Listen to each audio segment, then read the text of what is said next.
Welcome to the WP Builds podcast, bringing you the latest news from the WordPress community. Now, welcome your hosts, David Wormsley and Nathan Wrigley. Hello there and welcome to the WP Builds podcast once more. This is episode number 98, entitled Carrie Dils Talks About Why She Loves WordPress and How You Can Use It. It was published on Thursday, the 18th of October, 2018. My name's Nathan Wrigley from pictureandword.co.uk, a small web development agency based in the north of England. And we won't have David Wormsley today because, as I've said before, we're going to a system where we do episodes with David, and then we do episodes where we have an interview. And obviously, we've got the great Carrie Dils on today, so no David, sadly. However, we do have some other things to mention before the podcast begins, and that is please, if you're feeling like you get any benefit from these podcasts whatsoever, we'd very much like you to go and share it around. Use your Facebook feed or Twitter or whatever it is. And in order to help you do that, there are buttons underneath the podcast player. We are very, very much keen to get people to give us reviews on iTunes, and we've had lots of those in the past, and it's very, very helpful indeed. So please go and use those buttons. If you look along the top of the website, we've got a whole bunch of buttons. We've got the subscribe button, and you can subscribe to us on Facebook Messenger, follow us on YouTube, where we put all of this content out. We've also got a Slack channel, and so on. We've not got any webinars, but if you keep an eye on the webinars page, we're probably going to have some lined up soon. The giveaways page, well, my goodness me, what can I say about this? I'm going to keep plugging it until it kills me. Over at the giveaways page, if you go to wpbuilds.com/100, you can find the quite good giveaway, as we're ironically calling it, where we've got a whole bunch of stuff to give away, 180 plus WordPress plugins, themes and courses from just about everybody in the WordPress space. We've got Elementor, Beaver Builder, ACF, Astra.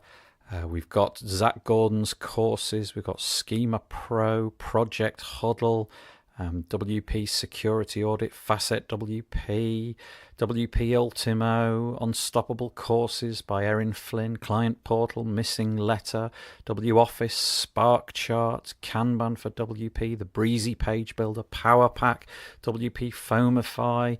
And honestly, I could go on. I'm about halfway down the page, so seriously, check it out. It'd be really good to give those prizes away. And the plan at the moment is we're going to give it away in a live webinar on the 1st of November. So you've got about 2 weeks from the date of this before you have to get your entries in. And the more you share it, the more chances you've got of winning.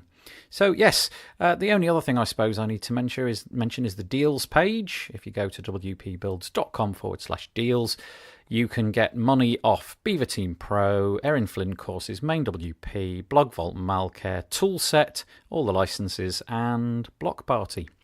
So there we go. That's my little bit of housekeeping done.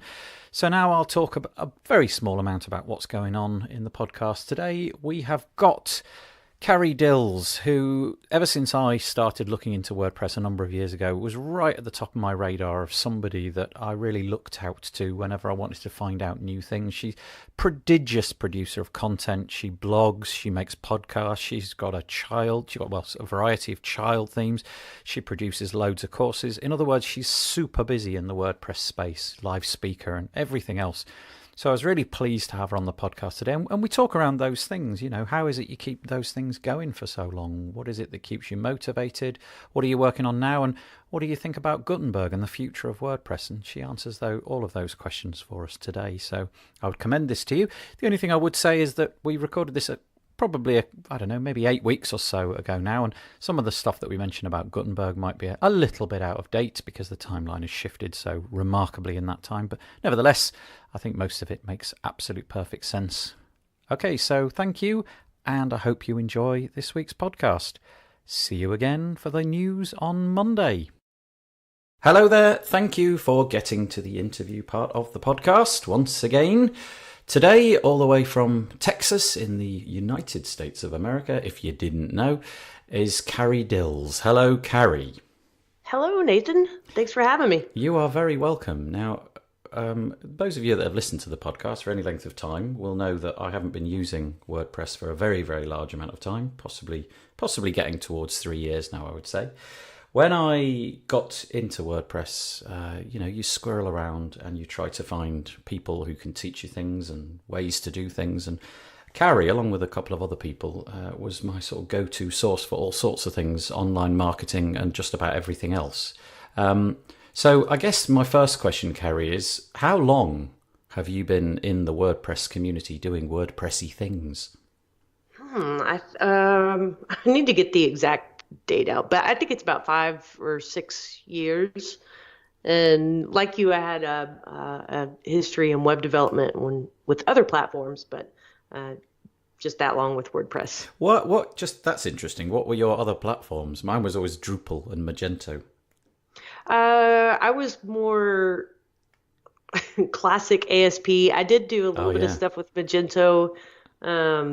I don't know, about 10 years ago or so. I wasn't super proficient, but just enough to be dangerous. Yeah, I got stung quite a lot of times playing with Magento. And then I discovered WordPress and I figured that actually a lot of things were significantly easier. I mean, there was a different set of scope and a different arrangement of things that I could do with WordPress, but it met my needs. Were you immediately convinced with WordPress as soon as you caught sight of it? Yes, this is for me. Oh, absolutely. The things that WordPress could do out of the box were things that spent many, many hours trying to custom build in the past. I mean, just, basic CMSs. And so to have it free software that did all that just on install was amazing. I was hooked and have not really looked back. Yeah, that's kind of what happened to me. Actually, it's interesting. Drupal has a lot more features that are free that you can pack in with a native install. So actually, at the beginning, I was a bit sort of puzzled by WordPress, and then I kind of figured it out.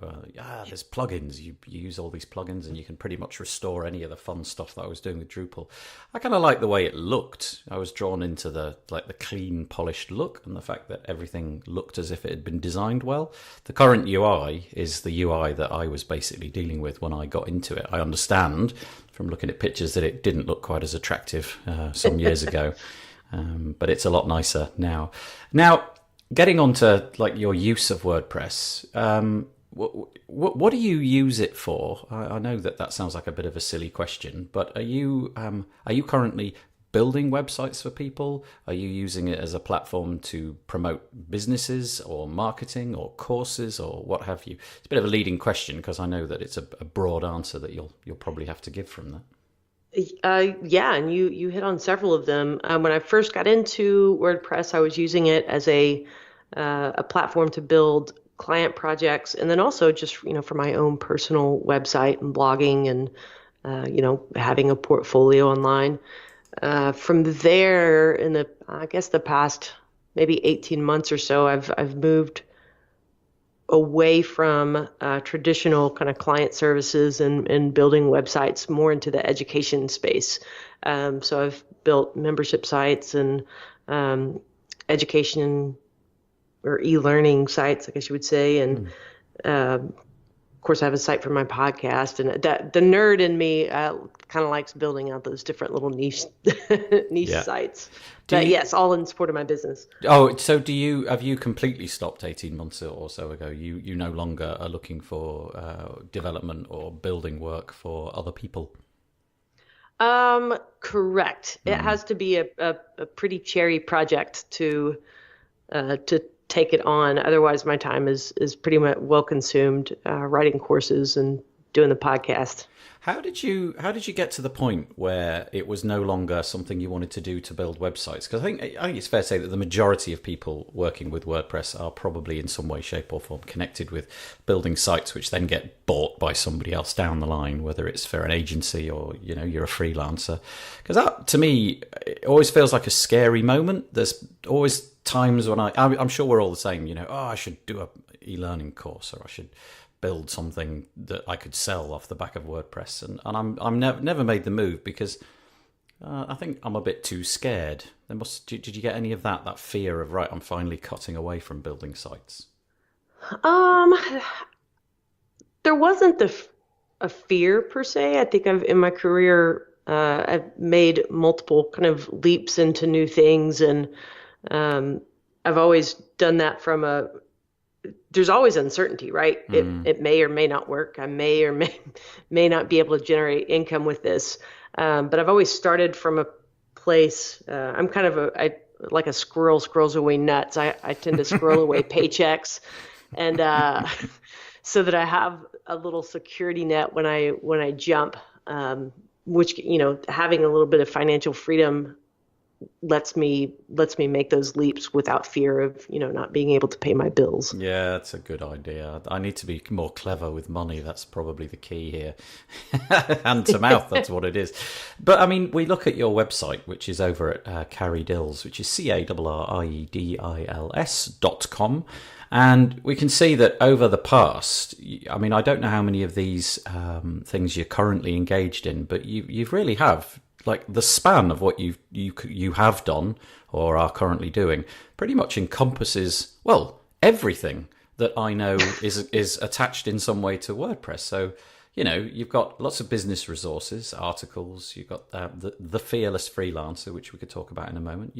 They've got the Office Hours FM podcast, and then like a slew of WordPress tutorials, and you've spent ages honing your skills with the Genesis framework, web development course. I mean, wow.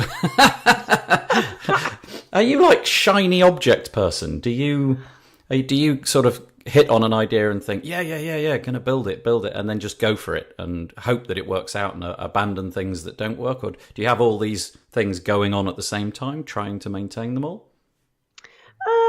I wouldn't consider myself shiny object, but I always like to be kind of learning something and experimenting. And so while it looks like there's a lot going on, the reality is over the past, however many years, I'll build up one thing. And then once that ball is spinning and doing well, I'll kind of, start in trying something else.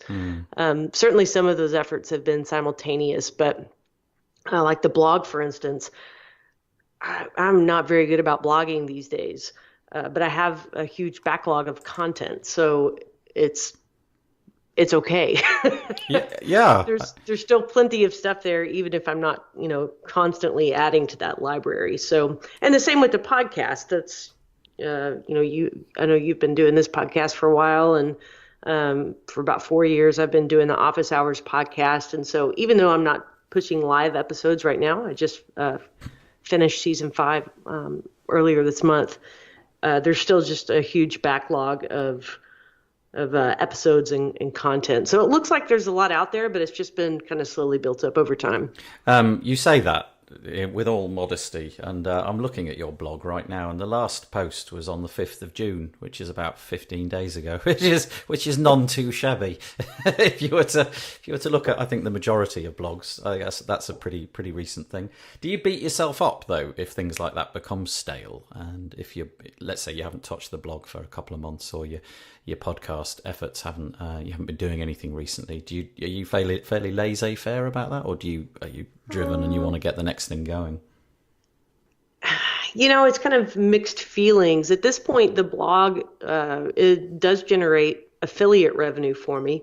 Not every blog post, but, there's enough in there that, as long as I'm getting regular traffic to the blog, that's generating some pretty consistent, reliable cash. And I have noted over the past couple of years, as I've really kind of put the brakes on blogging, that the affiliate revenue drops off accordingly. Yes. So it's kind of, you have to feed the monster. So I feel like I'm leaving money on the table in a sense. I know that if I am producing content that they're, and providing value, that people will come. And so I kind of hate that, but at the same time, I don't want to work all the time.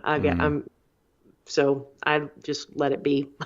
Yeah, I've set myself, with this podcast, this sort of weekly schedule, and I've tried to stick with it. And sometimes that can be really, like difficult, basically. Life gets in the way, and family and ordinary things, projects and so on. So I don't know how. The thing is, I've only got that, whereas you've got this sort of cornucopia, for want of a better word, of things. Word. Yeah, it is. Yeah, I'm quite pleased with myself for dragging that one out.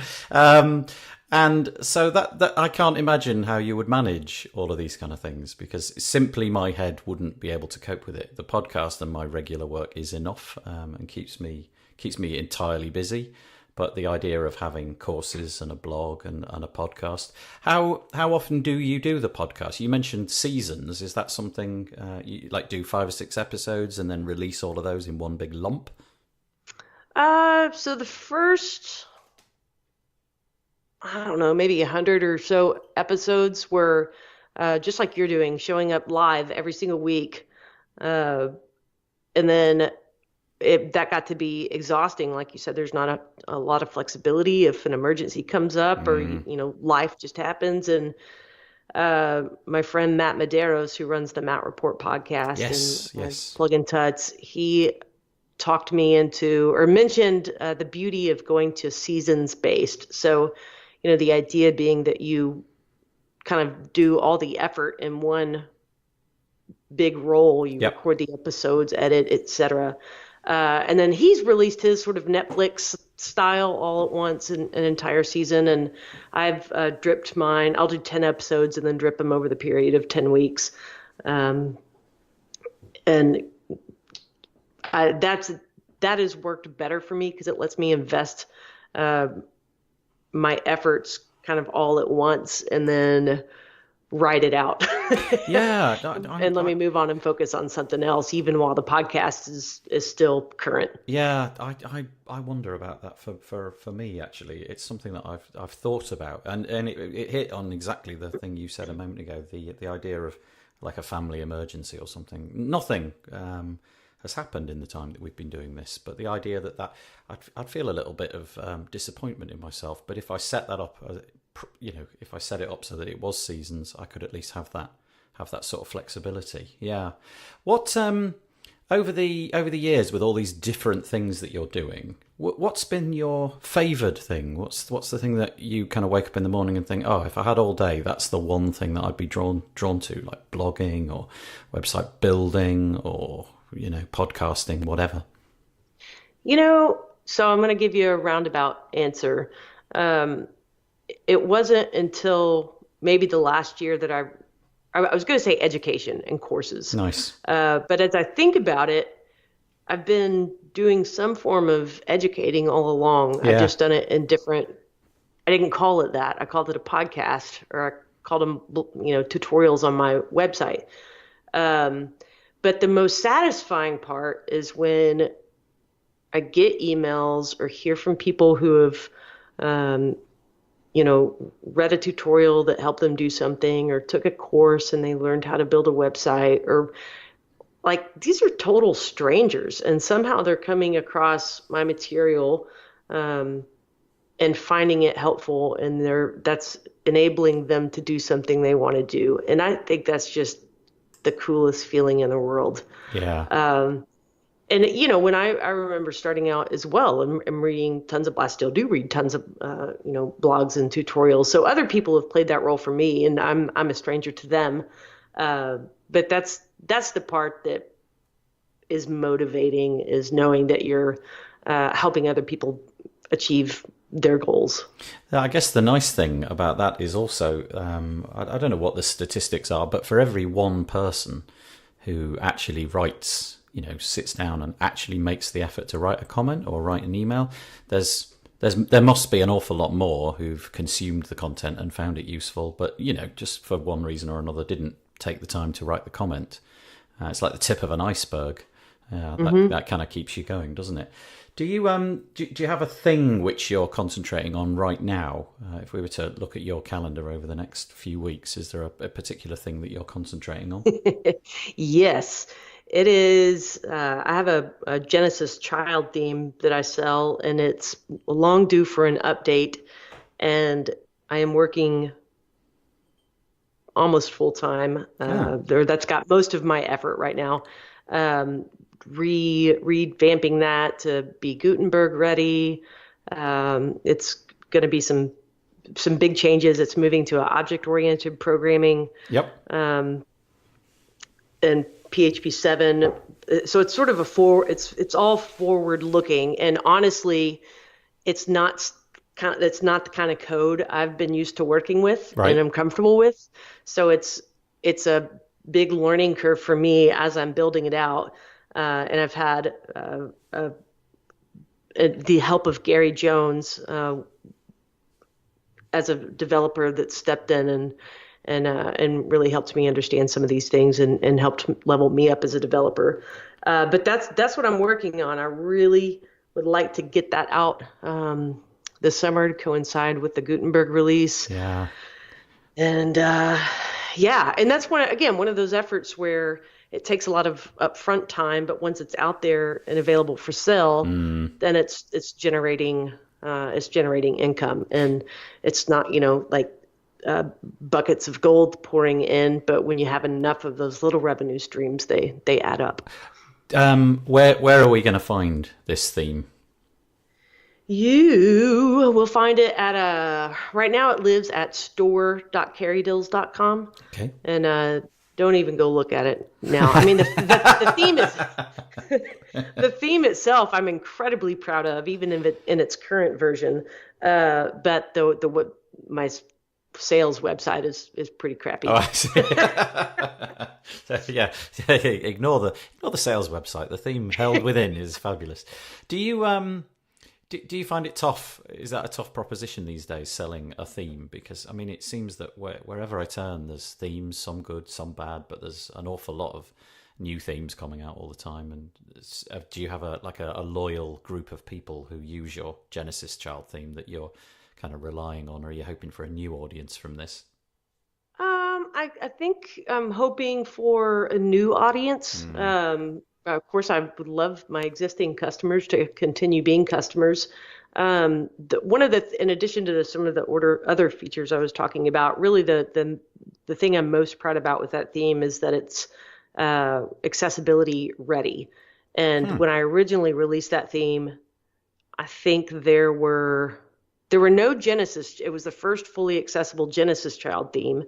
And if you looked in the WordPress repository for themes tagged accessibility ready, there were like fewer than 20. Wow. So being part of bringing and just playing my own little role of helping push web accessibility forward has been exciting to me. I forgot your original question. No, it's fine. I just started talking. I normally forget what I've just asked. The business end of it. Yes. So it's a hard row to hoe. I mean, it's not like the heyday of early WordPress where you just put out a bunch of themes and they come.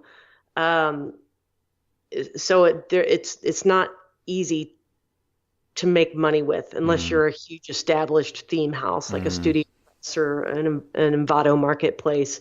That said, the fact that I'm a developer and pretty nitpicky about the code just makes it even like I care about the quality of things like spaces and tabs and formatting that a lot of people that are shopping for themes could not care less about. Yes. So I spend a lot of time on things that ultimately may not return value to me in a monetary sense. But it looks good. It looks good it looks good in the IDE. Good. Everything's nested. It looks perfect. And the comments are all just beautifully formatted. It's perfect. I think that's the kind of thing.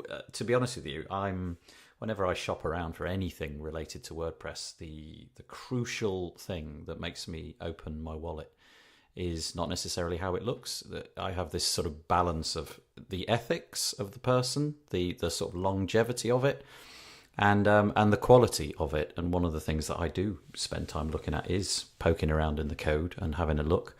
And I do a little bit of background research and figure out, where these guys have come from and how long they've been doing it. And I sometimes even go as far as to sort of, find them on Facebook and things and see what their see what they've been saying, because I think all of that stuff is really illustrative. One of the blog posts that you wrote really recently was about Beaver Builder, which is a product I'm a heavy user of. And the reason that I opted for that one, amongst other things, was the guys who make it. I just found them to be really kind of moral and upright and kind of doing the right thing and not dragging in a whole bunch of features, whiz-bang features. That was all important to me. Sorry, that was just a diatribe, wasn't it? No, that's what I've got a lot of love for the Beaver builders. Yeah. Those are great guys. Yeah, really great guys and a good product. And talking about looking at really nice code, their code is incredibly well documented. Yeah, and I also just like the fact that they're not into the features, that's a stupid thing to say.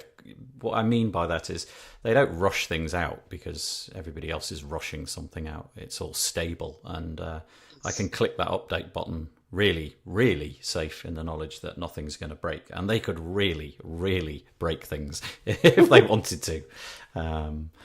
Anyway, speaking of that, page builders, that sort of segues nicely into something I wanted to talk about. Do you feel that things like Genesis, which I confess, when I came into the WordPress arena, things like Genesis were really being talked about rather a lot. And somehow, I do not remember how, I ended up going down the road of page builders and getting consumed by that because I was just beguiled by how straightforward it was. And I just loved it. I could achieve so much in such a relatively straightforward amount of time. Do you think that things like Genesis with Gutenberg are going to make a bit of a resurgence in the next 6 months or so? I still think there's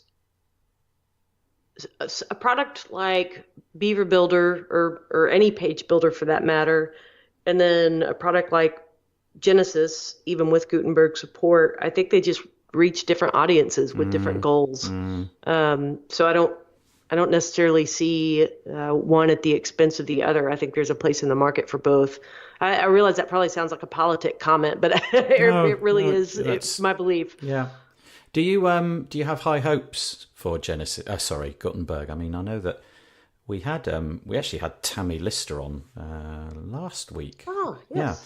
Yeah. And she just spoke so effortlessly about all of the team that were working on it and all of the developments that have been going on over time, and it just made me feel like I just got that same sense. There's people who really believe in what they're doing and are really looking out, trying to make the best thing for all of us.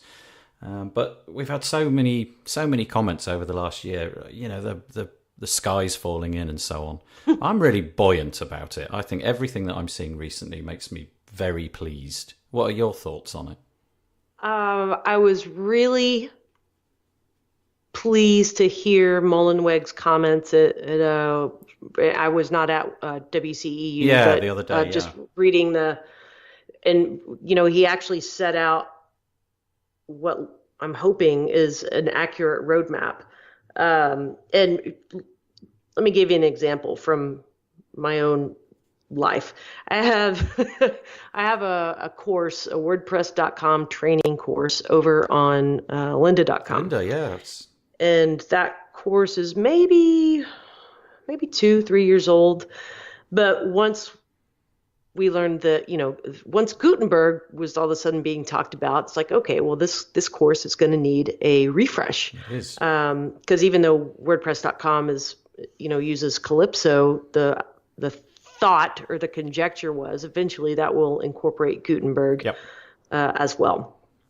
So I've had a remake of that course on the books for a full year now. And it keeps getting pushed back.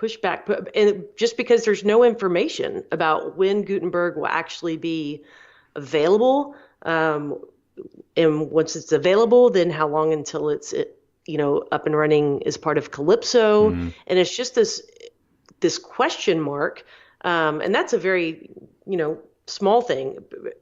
Take all the people that have WordPress-based plugins and themes, and I have been frustrated with the lack of communication about a roadmap and giving the development community and even the client services community a chance to wrap their head around understanding it themselves, incorporating it and testing it in their product, rolling it out into client websites.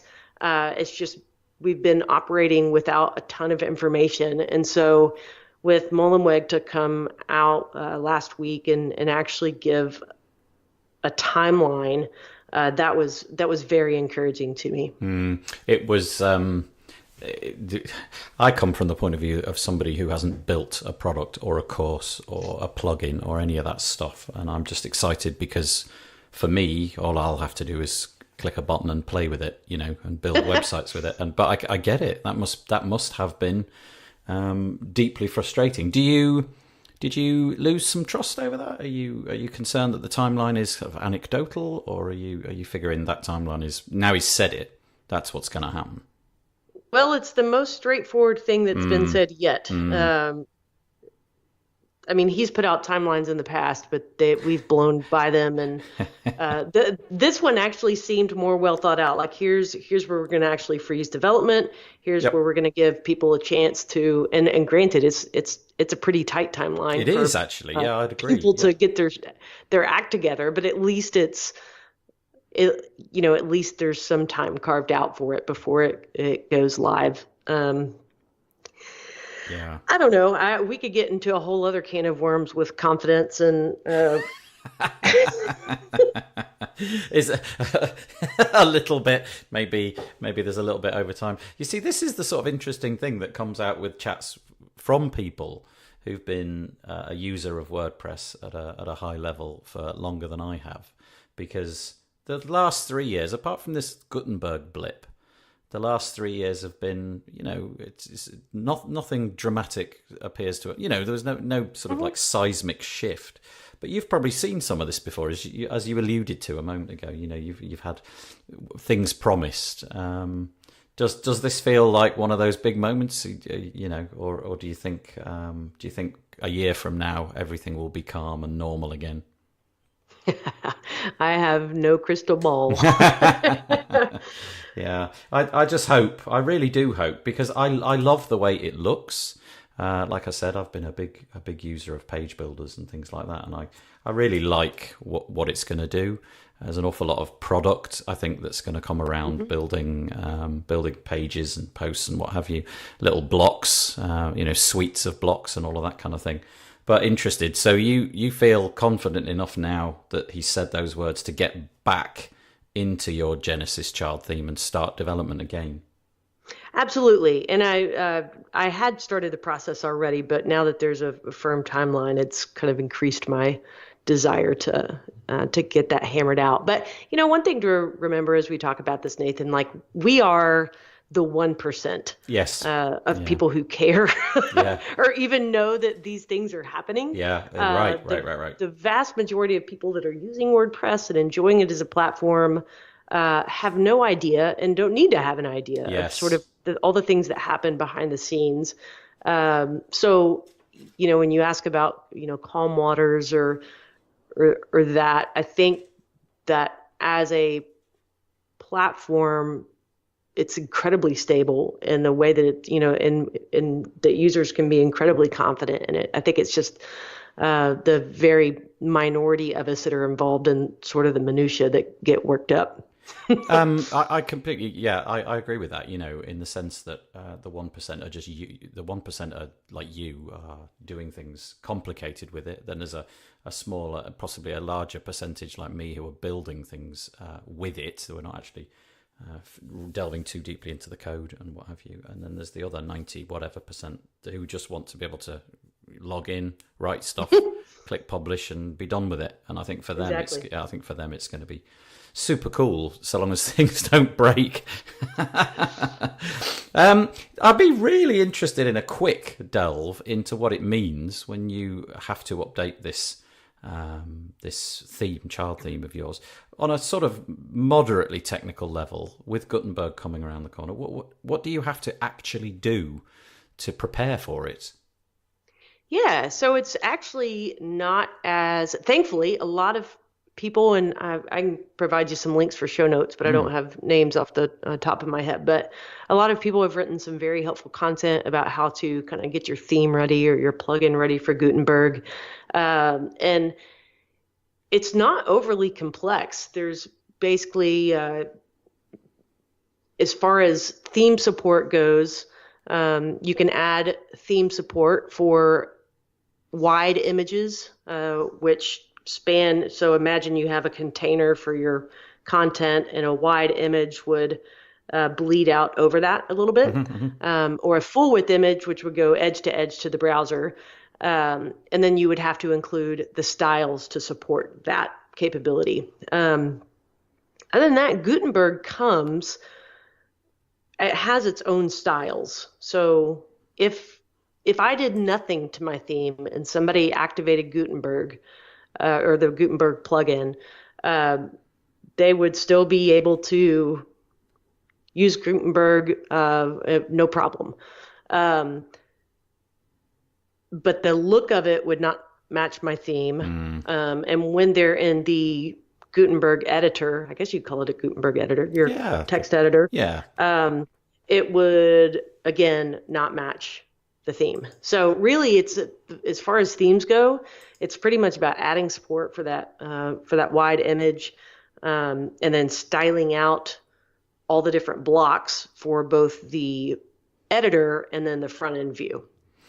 It seems like you just made it sound like trivially easy. I'm sure you're being kind of modest. I'm sure maybe there's a little bit more complexity for somebody like me. I mean, I'd be dead in the water, frankly. But it seems almost like there's, for somebody like you, who are creating courses and are producing podcasts and so on and so forth, it kind of feels like almost a bit of a reset time.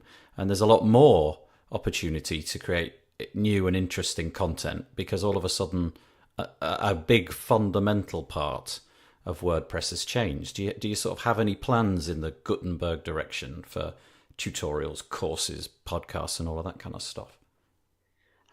Nothing specific yet, other than I just kind of look forward to playing with it. But I think it is exciting, because a lot of things, if you wanted to get some special layouts, like for instance, if you wanted to have a call out box in the middle of a blog post that had a special color background and was an alert of some sort, or, I don't know, any sort of call out, you would have to go put HTML markup or a short code in to your text editor. So you'd have to get out of visual editing mode, go into the text editor, put that HTML in there, and then hope that you remember at some point not to accidentally overwrite that. So it's just sort of, you've got this really slick platform in WordPress, and then that was just sort of janky. So with Gutenberg, I'm looking forward to being able to add some of these kind of nice components in the middle of a blog post or as part of the content, without having to create a custom template or go, drop manual code into the text. So really just looking forward to playing with it, and I'll leave writing the tutorials and podcasting about it to other people for now. Really, have you decided to pause on the podcasting and pause a bit more on the tutorials for this kind of stuff? I would have thought, just looking at your past, that would have been an area of expertise for you, but maybe not. Let somebody else do it. Maybe even me. You never know. Hey, it's all yours. Thank you. Thank you very much, Gutenberg. It's all mine.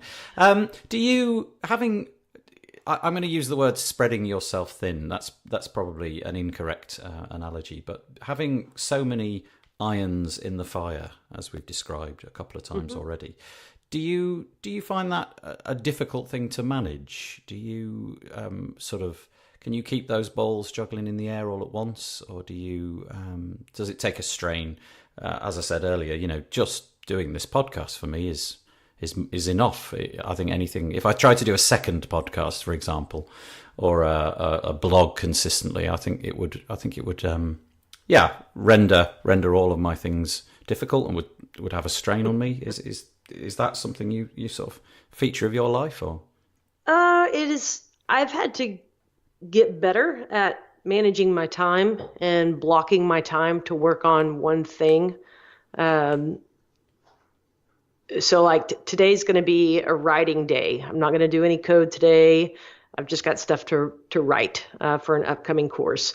And tomorrow I'll be back working on coding for my theme, just as an example. So trying to get the most bang for my buck in terms of getting my brain in a certain mode and then giving myself a good chunk of time for deep work on that.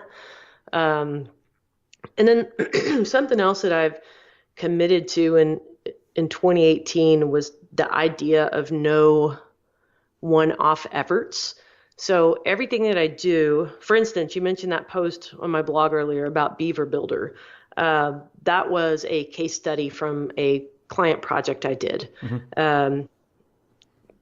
Other recent blog posts have been recaps of podcast episodes. This isn't on my website yet, I don't think, but I'm working on a book Oh, yeah. for freelancers. And that is a